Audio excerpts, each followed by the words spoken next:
Okay, let's see here. Do I look like a normal person today? Hi, everybody.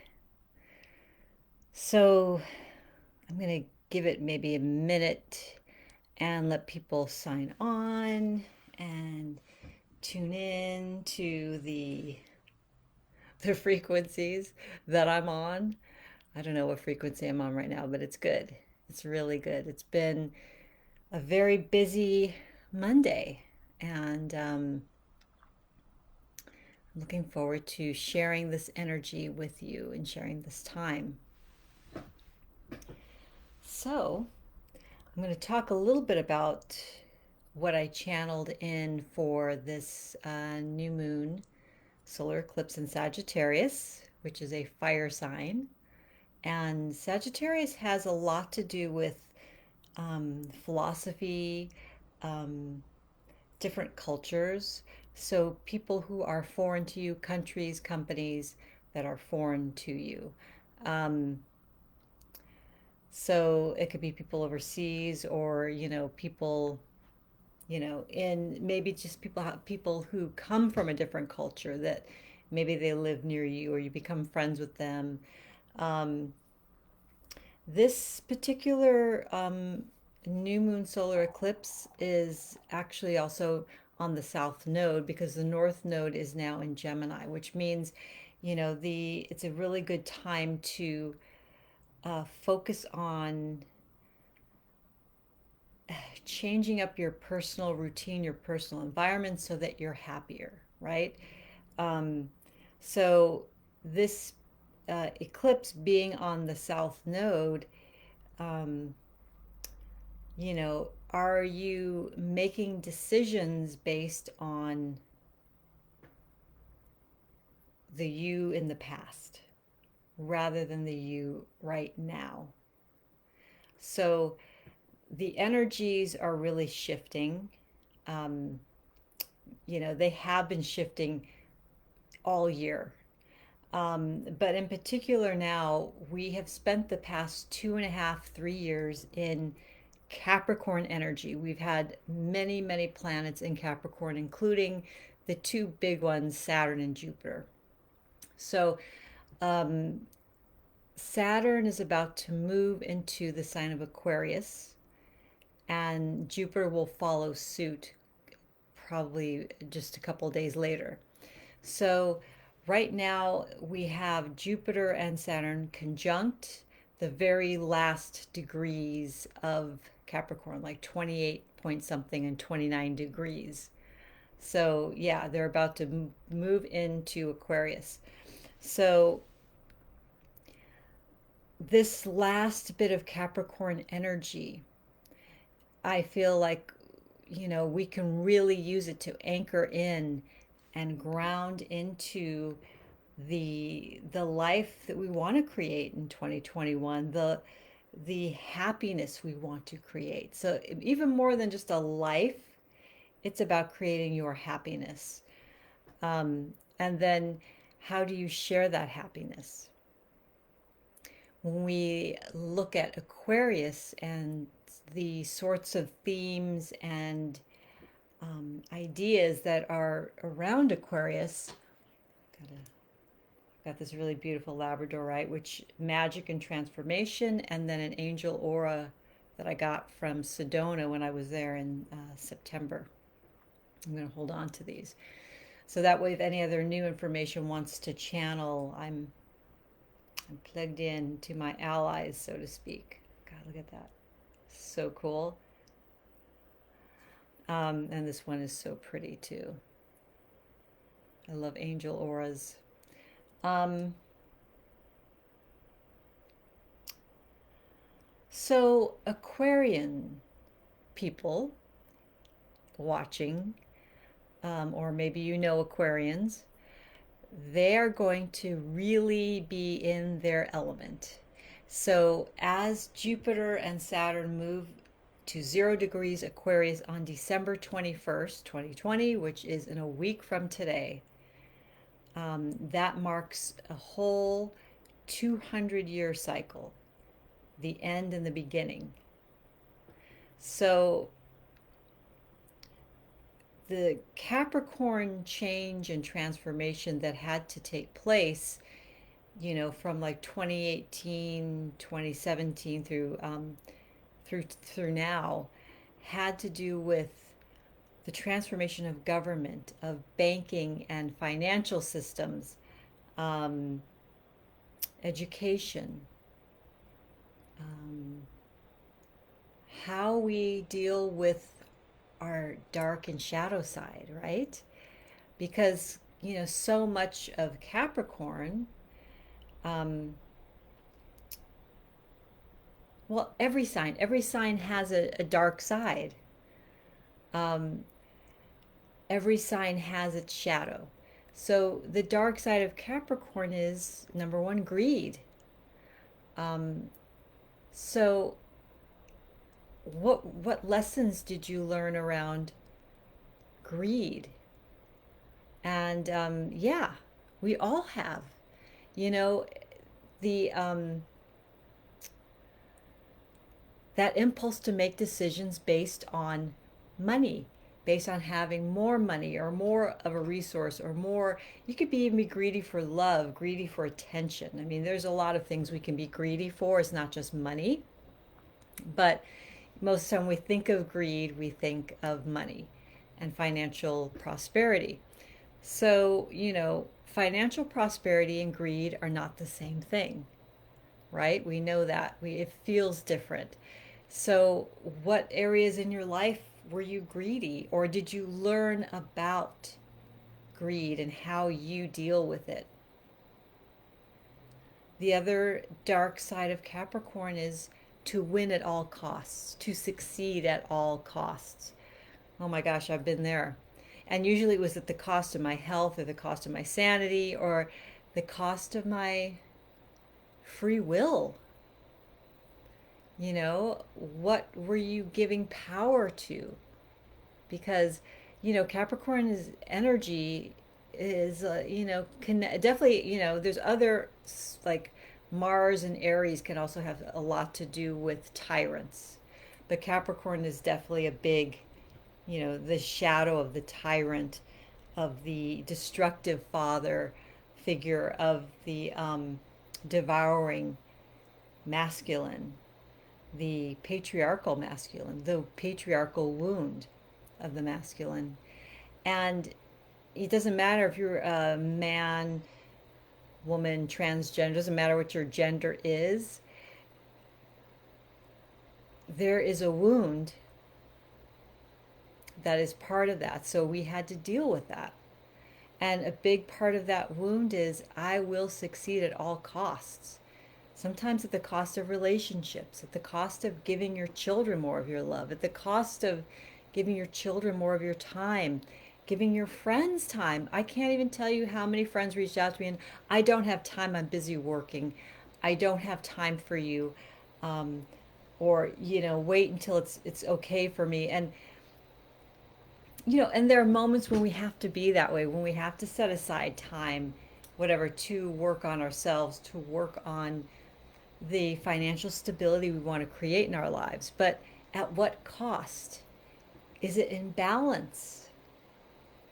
Right? So, um,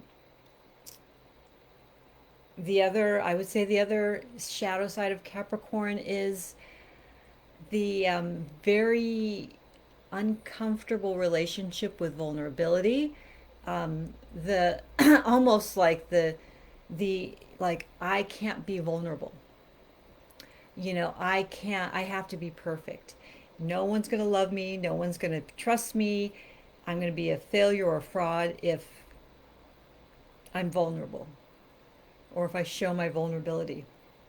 So these are all the shadow, the dark side of Capricorn. And I don't care what sign you are. The past 3 years, you were a Capricorn, or at least you were living in that Capricorn energy. You were learning some of those lessons that people like me and whoever else is a Capricorn here have had to deal with their whole lives. It can be very heavy and oppressive energy. It's very restrictive. It's about boundaries. But the beautiful thing is when we really learn our boundaries and set our foundations, as this new cycle and this new energy comes in from Aquarius, which is all about liberation. You can't have true liberation without a container, right? You need to have a container. So this is the blessing of Saturn. This is the blessing of Capricorn as we hit these final degrees before we start a cycle in Aquarius. Um, so that's kind of what we're coming out of. A pandemic, which, had very dark ramifications, which, still there's no real answers for. Um, and we know that there are definitely powers that be that want to control us and want to make us live in fear. That is how that dark side of the patriarchy works. And I'm not saying, you have to believe this or believe that, or it's about masks. It's not about any of that. It's about control over domination over somebody or a group of people versus sovereignty. So Aquarius is definitely, you know, Capricorn does have a certain kind of sovereignty. It has a lot of dignity, a lot of um, ties to history and tradition. And what, you know, going into Aquarius, it's like, well, what are the new traditions you are creating for you and your family? How are you rewriting the story? So one of the main things that I channeled for this new moon solar eclipse in Sagittarius was, this is a change your stars moment. Change your stars. Now is the time to change your stars. Which, we are changing stars literally in astrology. We're changing from Capricorn, major Capricorn energy, to a major Aquarian energy, and also air element energy, which is Libra and Gemini as well. I'll get into that in a few minutes. But I was so struck with this change your stars idea. And part of it is because I love films. And, ever since I was a kid, with my mom especially, and my sister, we would watch films, or we'd go to the theater, something that a lot of us haven't done since like 2019 or early 2020. Um, because, there's this thing about, film and archetypes, and how they inform us, how they light us up, how they catalyze us. So I don't know what year this film came out. It was called A Knight's Tale, and it was starring Heath Ledger, who was this beautiful young man, amazing actor, who died very young. He had, I think, an overdose of prescription drugs, like a lot of celebrities have had that. And in this movie, it takes place in the Middle Ages, and this boy is a peasant, and he's the son of a thatcher, which is a person that would thatch roofs and, fix leaks in the roof and all of that stuff. So he was from like one of the lowest castes in England at that time. And at some point in his boyhood, his father takes him into town to watch the knights come in, because the knights would joust. It was part of their, part of that tradition. Here we go, like the Capricorn tradition, jousting. So, and also very Sagittarian if you think about it, the horseback and the lance, and, the idealism of that whole era around, especially idealism around, and romanticism of chivalry and all of those cool things, which I totally dig. Um, so the knights are coming into town, and this little boy is with his father watching these knights, and he says, I want to be a knight. He sees the scene and he feels in his heart that that's what and who he is. He is a knight. He isn't a peasant.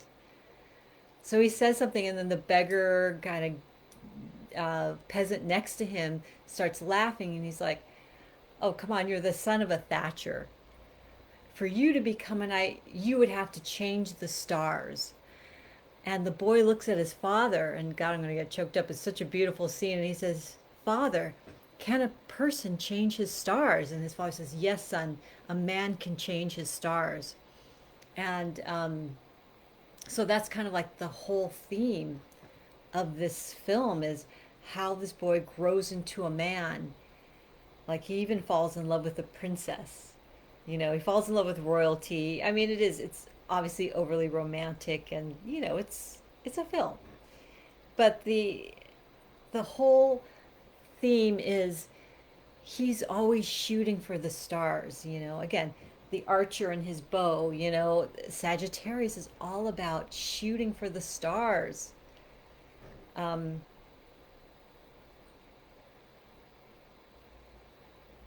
so the boy changes his stars. And, you know, he does it by through trickery. He does it by fighting in battles, and um, you know, it all fits in together with this idea that changing your stars takes a lot of courage. It takes effort. You know, is it a battle worth fighting for? If it is, then that's your star. Then you have to go after that. So when my guides channeled that to me, this is a change your stars moment. I was like, whoa, okay. It definitely brought the whole theme of this solar eclipse new moon really anchored into my heart, my soul, my energy. I was like, I get it because, you know, get what I get what that movie's about. So I think it's actually might be on Netflix or Hulu, but it's called A Knight's Tale with Heath Ledger. You might want to watch it today or sometime this week and get inspired.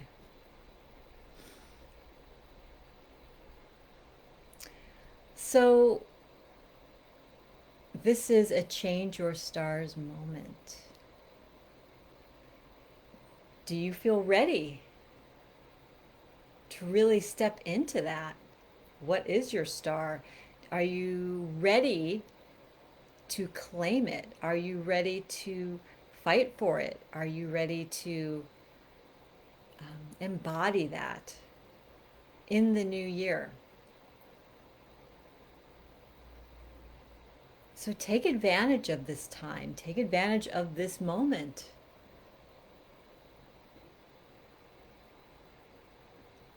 It's all up to you. The, you know, Aquarius is all about the coming together of a beautiful vision for humanity, creating a better world for all humanity. And Aquarius is also about the individual soul, the individual spark, the individual's brilliance. So we're not all supposed to be the same. We all don't want the same star, right? And even if we did, how we're going to express through us that star is going to be completely unique to us. So this is about, you know, coming together as a collective, each bringing our own individual light and brilliance. Okay? So this is not about being sheep and doing what you're told. Aquarians are definitely rebellious. You know, I most of my friends are Aquarians. And Sagittarius and Gemini. Um, and some Virgos in there too. But, you know, just keep in mind that, if you've ever seen like the zodiac wheel, there's 12 houses, so it's like a pie in 12 slices. And each of those slices is a particular aspect of your life, of your personality, of your work, of how you move through the world. And each slice represents a sign. So the fact that we are this whole wheel, this whole mandala of 12 signs, is that each of us has that sign in us. Just like all of you and I, we all live through a pretty Capricorn era. Now we're going to move into living into an Aquarian era. Doesn't matter if you're Scorpio, Pisces, Aries, Sagittarius, Capricorn. We're going to start to experience what an Aquarian experiences, the good and the bad.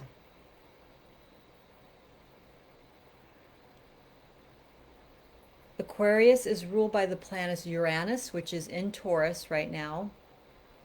And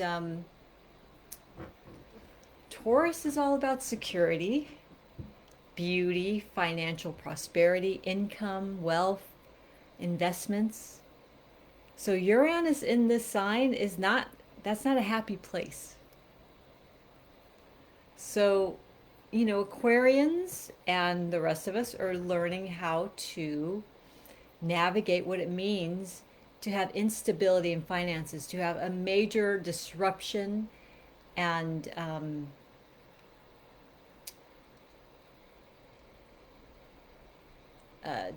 maybe even destruction and takedown of our resources, of our employment, of our income. We're all having to live in that. So, what does that mean? A lot of people look at like cryptocurrency, the banking system totally changing, technology. I mean, technology changes so fast. We're doing stuff on Facebook Live now. It's probably this time next year, well, it's going to be something else. Who knows? Um, so it's like what we once thought was solid is not. Um, so we're going to have to adapt. So the I'm not all that familiar with what the shadow side is of Aquarius, but I would say to a certain degree, it might be uh, just a lack of connecting emotionally, a lack of connecting to the physical world. Um, but like all signs, it doesn't mean that everybody is like that. It just means that we might encounter lessons and challenges in those areas. Um, so most of us have not lived through this energy. We don't know what to expect. It's the unknown. So there is fear. There is the sense of what's going to happen, because anything can happen with Aquarius coming online, right? Um, so we have to stay open-minded. We have to be receptive to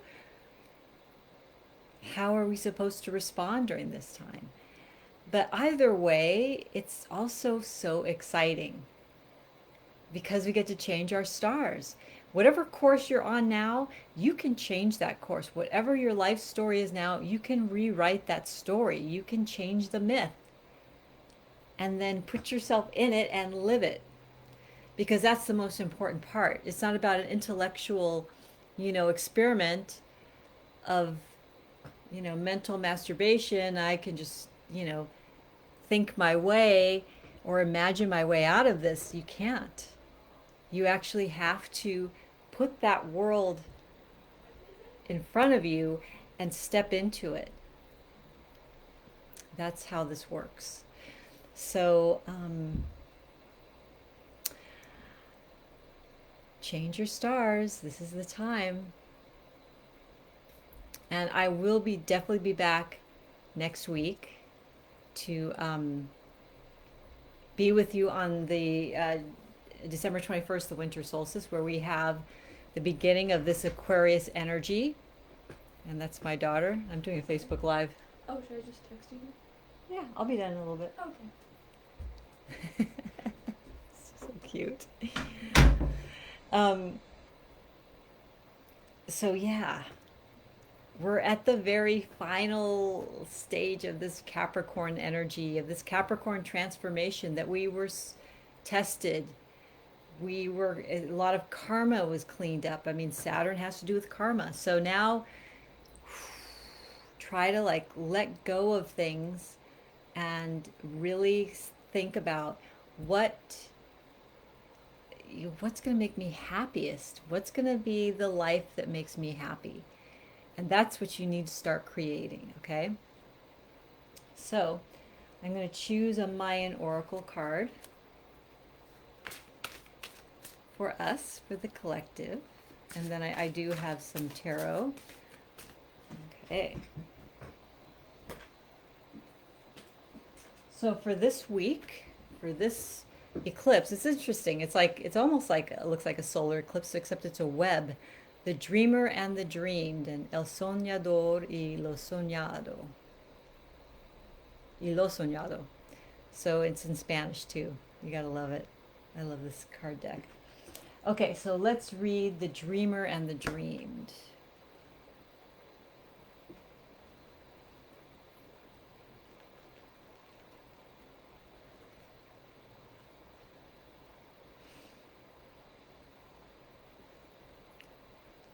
Okay, it has to do with destiny, personal dreams, synchronicity, mosaic of meaning, the larger dream, conscious dreamer, networker, connector, imaginal cell, and myth maker. Your personal dream is unfolding. You are the dreamer revealing the dream. Be present, be aware. Remember that you are the ancient sage who carries the wisdom of lifetimes into this moment, and that this dream offers you the opportunity to merge all that you have been and may become. Be aware of your dreams right now. The dreamer is awakening. Destiny is dawning. See how your past has brought you into the present and how the present catapults you into the future. Watch for strong feelings and intuitive knowings, patterns, images, colors, sounds, and sensations. Bring the mythic expression of yourself into the dream of your daily life. That's the key. Bring the mythic expression of yourself into the dream of your daily life.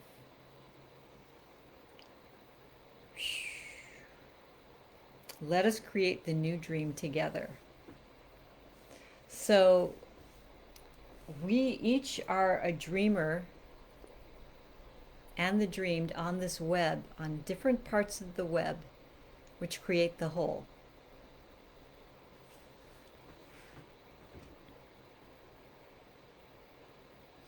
So yeah, I will post this on my Facebook profile later, but I'm running a workshop called Initiation 2021, and I just finished. It's a 2-day workshop, play shop. It's it's all about soulful prioritizing, because, I want to take all these amazing change your stars energy and bring it to the practical, because, I'm a Capricorn. And how do you create the practicality, the framework of the life you want to live in 2021? So that's what that workshop is about. It's this weekend, Saturday and Sunday from 10 to 12. And It's $33. It's really inexpensive, but it's a great way to anchor in these energies and do it with a collective group who are just soulful, amazing people who want to do great things on the planet with the power that they have. I mean, we each have so much power. So, Dreamer in the Dream. So, this is the Mayan Oracle, a galactic language of light. In case you see the little reflection of the halo light. There you go. In case you want to see it. Okay, so I'm going to use, this is the Hermetic Tarot, a beautiful black and white deck based on the esoteric group called the Golden Dawn. So they do there's a lot of alchemical symbols, there's astrology signs on it. It's a great tarot deck. Okay, so the first card we're going to pick for this week is love, new love.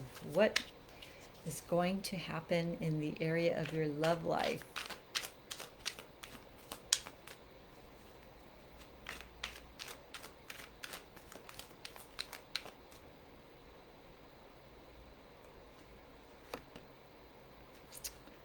Two of Wands. So this is about coming together in partnership. This is a very fiery, assertive energy that really, it could be about a really deep friendship. It could be about a love partnership or even a business partnership. The Two of Wands is not necessarily a love card, but I think in this case it is the number two. This is about finding your passionate counterpart who can share your passions, and so that way to me, your passion or what you're passionate about is definitely part of your destiny, or it points you to your destiny. This is the fire element. This is about breaking through barriers to create something bigger than than you could if you tried to do it alone. So in love,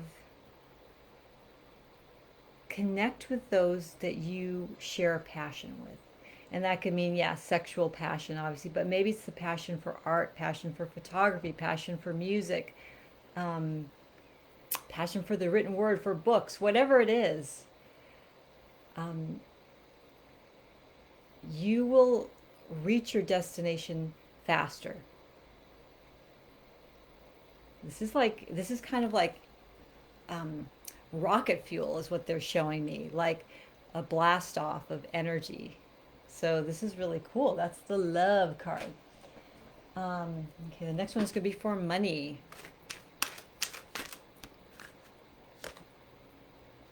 The Four of Swords. Interesting. So this is a very different energy. This is the air. So this is about sitting back and reflecting on your financial life, reflecting on what your goals are. This is very intellectual. This is not emotional or passionate. This is about a balance. Now, it could also mean this week you're going to think about taking a vacation. I often call this a vacation card. The card of recovery. So maybe you're financially recovering this week, which is great. I know a lot of us have had some very turbulent times with money because of COVID and work and employment slowing down. And this could also be a sign, it's almost the holidays, but don't expend energy, don't expend money. In other words, it's not about being greedy or holding on to your money. It's about being in balance with your money, being in balance with your spending and saving. It's a very peaceful card. So your finances and your money are coming into balance this week, which is awesome. Okay. So the next card is for personal transformation.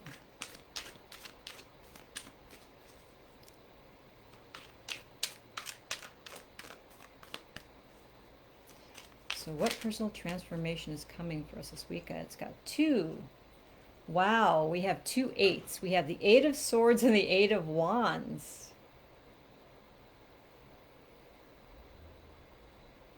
Totally opposite energies. So I'll turn these around.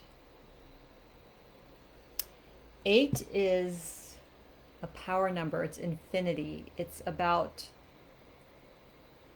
the power. So these two cards together to me are about the power of breaking out of your own self-imposed limitations that are in your mind, so you can reach out and communicate with passion, with velocity. This is about being stuck, and this is about flying forward. So this is like the Eight of Wands is definitely a Sagittarian energy. It's like fiery arrows that are shooting through the air.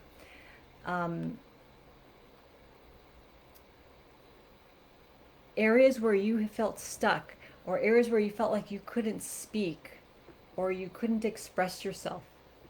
Find those places and begin to find ways to express yourself, to send messages, to communicate, vision, see yourself in 10 years from now, see yourself even in 2 months from now, whatever. This is about having a vision.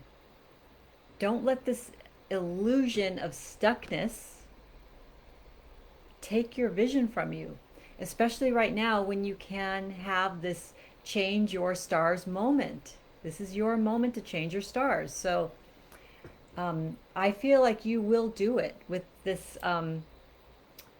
card here, showing you that you are ready to shoot off those arrows of ideas, of dreams, of goals. I feel like, yes, you will get out of any sort of stuckness, but it's all in your head, that stuckness. It's an illusion. You can break out of that. Okay? So,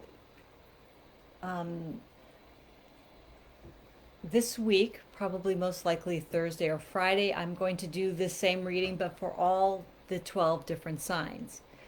There'll be individual videos most likely. So, and I'll be channeling for each of the signs. And those videos are $9 for all of them. So, and that's through Patreon. So when those are ready, I will definitely post them so you can have that. It's a great way to prepare to see what's coming for you in 2021. And you know me, I love planning. I love being excited about my dreams and my visions, and I want to be in service to you to help you do the same. Okay? Have an amazing week. Enjoy these energies, and remember, this is a change your stars moment. Okay? Much love to you all, and I'll be jumping on live again in a week, next Monday. Okay? Bye.